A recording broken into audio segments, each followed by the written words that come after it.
Module 2, Communication and Exam Preparation.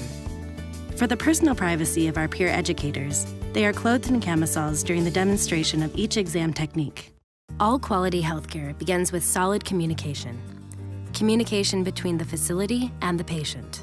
Communication within the facility, between staff involved in scheduling, check-in, exam preparation, and through completion of exam, including delivery of results. Communication between the patient and clinical staff preparing the patient for the mammogram. Communication between the patient and the technologist or technologists performing the mammogram. And communication between the patient and the physician providing her with results.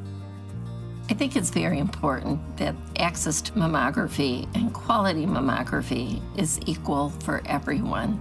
It's important that any woman coming into our department, we welcome them to express their fears or their concerns. There are key points to remember when communicating with all patients, especially patients with disabilities. Remember to use people-first language, defined as using a verbal structure naming the person first and the condition or disability second. Some examples include a patient with cerebral palsy, not a cerebral palsy patient. Or a woman using a wheelchair, not a wheelchair-bound woman. Physicians generally have their lingo, as everyone does in the medical system. Using the people-first language makes you think of the person first, as opposed to the disability. Speak clearly and introduce yourself by name. Okay, my name is Vicky. I'll be doing your mammogram today. Good to meet you. Make eye contact with the patient. Try to do this in a way that is physically comfortable for the patient. You may need to sit down across from or next to the patient if the patient is of short stature or using a wheelchair or scooter. If sitting is not an option, consider squatting, kneeling, or moving far enough back so that the patient can comfortably meet your eyes. Listen. This is key to determining the patient's needs and completing a successful mammogram. I will tell every technologist to listen, to have patience, to hear us as patients with disabilities, that we matter. The most valuable thing I have learned being a technologist is the compassion that I give to my patients. It's very important to understand where they're coming from and to provide them with not only care, but compassion. Communicate with the patient and invite questions. If someone is assisting the patient in communicating, it is important to remember to focus on the patient, not their assistant. You are speaking with the patient. When the doctors talk to other people about me, I feel frustrated. I feel like I don't exist, like I'm just, in the corner somewhere, like I don't have a voice or I don't have an opinion about my life. And this is my life, I have to live with it. Your patient may have alternate ways of communicating. This may include assistive communication devices, such as word boards with laser pointers, electronic speech boards, and other computerized speech. Other patients may communicate through nonverbal methods. For example, beyond a head nod or shake, movements of a mobile hand or foot may indicate yes or no. Be aware of a patient's assistive and medical devices. Do not touch or operate a patient's assistive device without their permission. It may be considered part of their person. Do not push, adjust, or turn off her wheelchair or scooter without asking. Be aware of a patient's assistive and medical devices in relation to the position of imaging equipment. Ensure adequate space in all rooms the patient may be in. Additional safety considerations will be discussed in Module 3. Offer assistance. Do not force assistance. Ask the patient if you may assist them in any way at each step of the appointment. Take a teamwork approach. Review the steps needed to obtain a mammogram. Ask for suggestions the patient might have to achieve her best possible mammogram experience. I would also say to ask the person what works for them, because they'll know. We are experts about our bodies and our disabilities, and you really have to be an advocate for yourself when you're getting medical care. Some additional considerations when communicating with all persons with disabilities include: never talk down to or over your patient. Do not treat patient like a child. Do not pretend to understand patient if you do not. Ask for repetition if needed.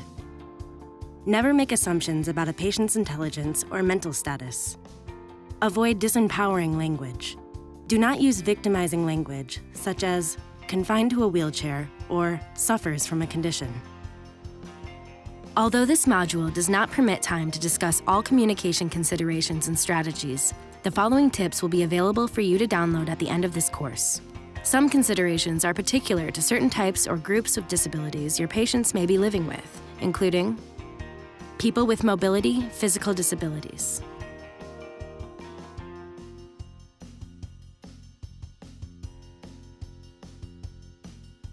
People who are blind or have low vision.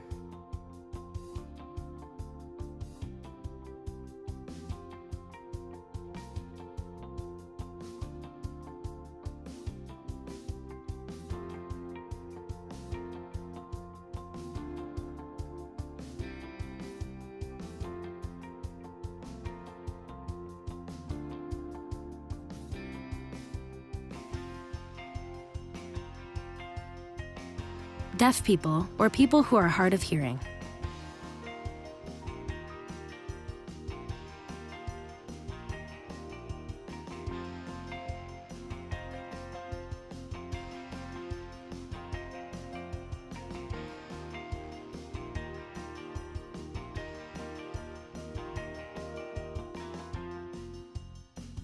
People with speech and language limitations.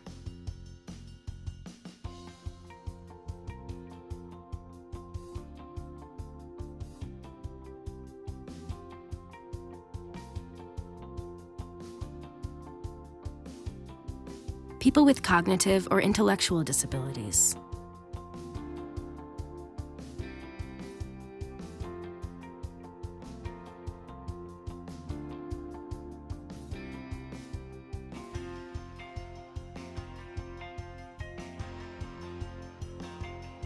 People with mental health disorders.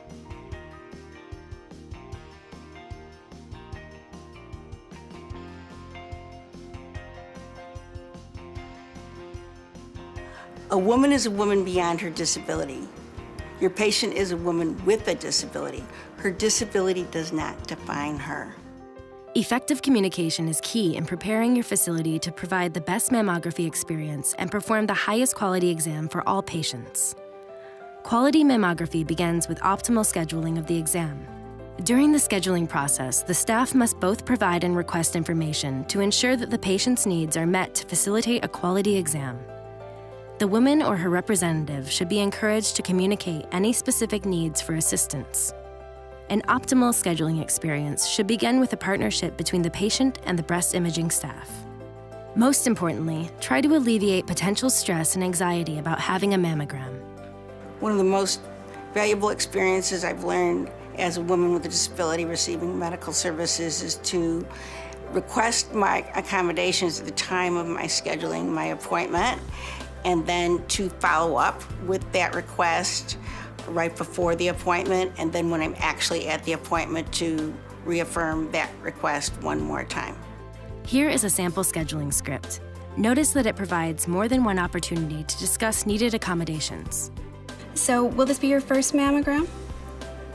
And do you have any special needs that you would like me to help you with during your mammogram or that you might need assistance with?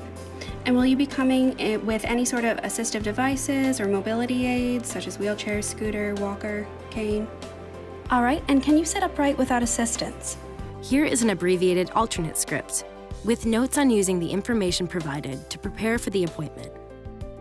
Schedulers should make sure to provide the patient with the expected time necessary to complete the exam, reminding patient to allow time for check-in procedures, undressing for the exam, and dressing following the exam. A patient's responses to these questions during scheduling should be used to prepare the facility and team for the upcoming appointment. The team should prepare accommodations that will be or may be needed. The appointment should be scheduled for a realistic appointment slot. Perhaps 2 appointment slots should be reserved. Staffing resources should be considered. Should 2 technologists be scheduled for the appointment? Should a radiologist be on hand to interpret the images in real time? Prior to the patient's appointment, the technologist should be provided with as much information as possible regarding the patient's specific needs and any accommodations. One of the challenges we face is the time allotted to care for them. We have a schedule that we need to keep running.